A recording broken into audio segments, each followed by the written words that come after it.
आज आप देख रहे हैं कि मुझसे पूछा जा रहा है कि 500 साल पहले तुम्हारी मस्जिद थी नहीं थी।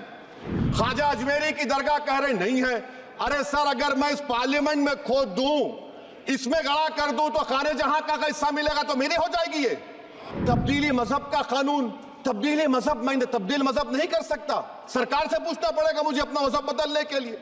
अगर अंबेडकर आज जिंदा होते तो बाबा साहब को भी कहते कि आप जाकर परमिशन लो, तब मजहब बदलना पड़ेगा। आप वजीर आजम कहते कि वक्फ का ताल्लुक संविधान से नहीं है। अरे कौन पढ़ा रहा है वजीर आजम को? आर्टिकल 26 पढ़ा लीजिए। वक्फ की जायदादों को अक्सरियती तबके के लिए छीन कर दे दिया जाए। आप अपनी ताकत की बुनियाद पर छीनना चाह रहे हैं। Honorable Member Asauddin Owaisi. Time. Thank you, sir. Sir, I start by quoting Baba Saheb Ambedkar, what he wrote in Memorandum of Rights of States and Minorities, dated March 24, 1947, when he submitted to the Subcommittee on Fundamental Rights set up by the Constituent Assembly, the Advisory Committee on Fundamental Rights and Minorities. I quote, sir, "Unfortunately for the minorities in India, Indian nationalism has developed a new doctrine which may be called the divine right of the majority to rule the minorities according to the wishes of the majority. Any claim for the sharing of power by the minority is called communalism, while the monopoly of the whole power by the majority is nationalism. Guided by such political philosophy, the majority is not prepared to allow the minorities to share the political power, nor is it willing to respect any convention made in that behalf, as is evident from the repudiation of the obligation to include representation of the minority in the cabinet, contained in the Instrument of Instruction issued to the governors in Government of India Act 1935. Baba Sahib says under these circumstances, there is no way left but to have the rights of scheduled castes embodied in the Constitution. This is true now also. I will prove it, sir. In what Baba Sahib said 75 years ago was absolutely right. No one wants the minorities to share power. I'll give you an example, sir. In this August House 75 years ago, when Maulana Azad stood up and said that what safeguards the Muslims have before the partition, those safeguards should be given to the Muslims. That was political representation, reservation. You know what Sardar Patel instructed Mr. Abid Hussain and Begum Aizaz Rasool to censure Maulana Azad. And Maulana Azad felt claustrophobic. And Maulana Azad said that this Constituent Assembly has become a new prison for me. Maulana Azad said this in the Constituent Assembly, sir. Now what we see is that, sir, आप देख रहे हैं कि उसके बाद जो constituencies को बनाया गया असेंबली और पार्लियामेंट की हदबंदी हुई, वो इस तरीके से उसको तरतीब दी गई कि अक्सरती तबके के लोग जीत जाएं और मुस्लिम अक़लियत के लोग कामयाब होने में बड़ी मुश्किलात पेश आए।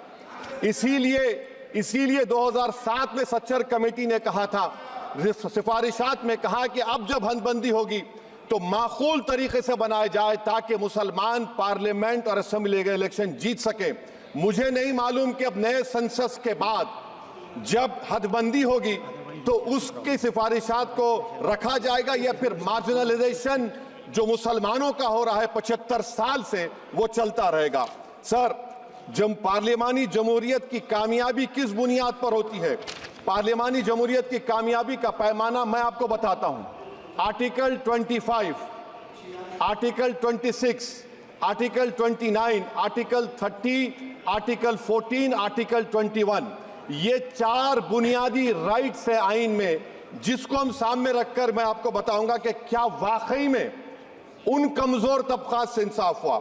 मिसाल के तौर पर आर्टिकल 15 और 16, सर, 1950 का प्रेसिडेंशियल ऑर्डर निकला, तारीखी नाइंसाफी के खात्मे के लिए रिजर्वेशन दिया गया, तारीखी नाइंसाफी के लिए हजारों साल के जुल्म की बिना पर, मगर उनको नहीं मिला जिनका मजहब इस्लाम और मुसलमान था, जो भी उनसे भी नाइंसाफी जुल्म हुआ। दूसरी बात, सर, दूसरी बात, दफा 25 में प्रोफेस कहा गया, आर्टिकल 25 टॉक्स प्रोफेस। सर, आज मेरी बेटियों को गवर्नमेंट के एजुकेशन इदारों में हिजाब पहनने से रोका जा रहा है, तो ये आर्टिकल 25 का प्रोफेस कहां तक कामयाब हुआ, ये अक्लमंद लोगों पर छोड़ता हूं। प्रैक्टिस, सर, आर्टिकल 25 में अमल करना। कई रियासतों ने ऐसा कानून बना दिया कि आप ये नहीं खा सकते, आप वो नहीं खा सकते, कैटल स्लॉटर एक्ट का एक्ट बना दिया। आप बताइए कि हरियाणा, राजस्थान में पुलिस की अख्तियारात गौरक्षक को दे दिए और उन अख्तियारात का बेजा इस्तेमाल मॉब लिंचिंग में हुआ। किसका हुआ? एक लड़का था साबिर मलिक बंगाल का, मार के पीट कर मार दिया गया। क्यों? क्योंकि उसने बीफ खाया, बाद में मालूम हुआ नहीं खाया। जुनैद और नसीर को गाटमीका के थे, उनको जिंदा जला दिया गया। सर फिर प्रोपगेट, आप ये आर्टिकल 25 का 3rd सेक्शन प्रोपगेट, आज आप देख रहे हैं कि मुझसे पूछा जा रहा है कि 500 साल पहले तुम्हारी मस्जिद थी नहीं थी, ख्वाजा अजमेरी की दरगाह कह रहे नहीं है। अरे सर, अगर मैं इस पार्लियामेंट में खोद दूं, इसमें गड़ा कर दूं, तो खाने जहां का हिस्सा मिलेगा तो मेरी हो जाएगी ये? आप बताइए। अब आप देखिए ये प्रोपगेट क्या हो रहा है। अच्छा, जो तब्दीली मजहब का कानून, तब्दीली मजहब, मैं तब्दील मजहब नहीं कर सकता, सरकार से पूछना पड़ेगा मुझे अपना मजहब बदलने के लिए। अगर अंबेडकर आज जिंदा होते तो बाबा साहब को भी कहते कि आप जाकर परमिशन लो, तब मजहब बदलना पड़ेगा आपको। ये हालात आज यहां पर पैदा हो चुकी है। सर आर्टिकल 26 देखिए, it gives religious denomination the right to establish and maintain institution for religion charitable. वजीर आजम कहते हैं कि वक्फ का ताल्लुक संविधान से नहीं है। अरे कौन पढ़ा रहा है वजीर आजम को? आर्टिकल 26 पढ़ा लीजिए। आर्टिकल 26 में बात कही गई। मकसद क्या है कि वक्फ की जायदादों को अक्सरियती तबके के लिए छीन कर दे दिया जाए। आप अपनी ताकत की बुनियाद पर छीनना चाह रहे हैं। सर दफा 29 पे आ जाइए, आर्टिकल 29। लैंग्वेज का, जबान का तहफ़्फ़ुज़ है। उर्दू को खत्म कर दिया गया, वो उर्दू जिसके हमारे मुजाहिदीन आजादी नारा दिया था, इनकलाब जिंदाबाद का, उस जबान को आप खत्म कर रहे हैं। कल्चर, आप कल्चर की बात इनसे पूछ लीजिए, वो बोलेंगे नहीं, हमारा जो कल्चरल नेशनलिज्म है वो कल्चरल नेशनलिज्म नहीं है बीजेपी का, वो कल्चरल नेशनलिज्म आला जात का, हिंदुत्व का नेशनलिज्म है, जो भारत के इंडियन नेशनलिज्म से बिल्कुल मुख्तलिफ है। सर अब आप आ जाइए, सर आर्टिकल 30 पे आ जाइए। सर आर्टिकल 30 पे आ जाइए। सर आर्टिकल 30 में माइनॉरिटीज को राइट दिया गया। This house has passed a law in 1981 to give minority AMU. This government went to the Supreme Court and said no, we'll oppose minority status. This house voice was suppressed in the Supreme Court, sir.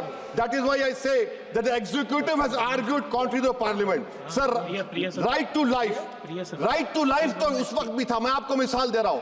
Sir दिसंबर 63 में, 63 में कश्मीर में रसूलुल्लाह सल्लल्लाहु अलैहि वसल्लम के मुंह मुबारक की चोरी हुई तो पूरे देश में, sir only 2 minutes, sir, only 2. Please, I know. Only 2 minutes, sir. Please, sir, only 2. Time is not there. Prime Minister has to. Sir, I'm concluding. I'm concluding. Raja Sahab, I'm concluding. Please, he has to reply. Listen to me, sir. Sir, my Shikwa Hind Bayan. Please, 1 minute. I'll conclude, sir. 2 minutes. Now, in Article 20, after that in 63, 8 lakh Muslims were pushed into East Pakistan. What has changed? Please tell me. 2013 Muzaffarnagar, 50,000 were shifted.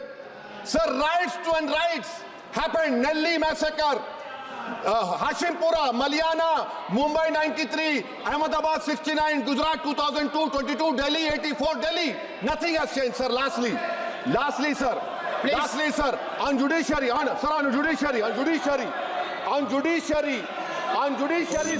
concluding. On judiciary, sir, CAA is not being heard. 2 sitting chief ministers get bail, but Stan Swamy died in the prison, sir. That is why I say the institution functioning of Obviously, please conclude. And lastly, sir, just now Ravi Shankar Prasad had quoted a book. In that book, there's a Tipu Sultan also. Okay. That is sir, I'm concluding by reciting a share. On this I conclude, sir. Nisar मैं तेरी गलियों के वतन के जहां चली है रस्म के कोई ना सर उठा के चले, जो कोई चाहने वाला तवाफ को निकले, नजर चुरा के चले, सर हम जिस्म व जान बचा के चले, बहुत है जुल्म दस्ते बहाना के लिए, सर हम जो चंद अहले जुनू तेरे नाम ले वाले इख्तिदार की कुर्सियों पर बैठने वाले जो लोग थे और है वो इंटेलेक्चुअली डिसऑनेस्ट है। संविधान सच्चा है। जय भीम, आइन जिंदाबाद। For exclusive and insightful videos, subscribe to our new channel ABP Live Premium.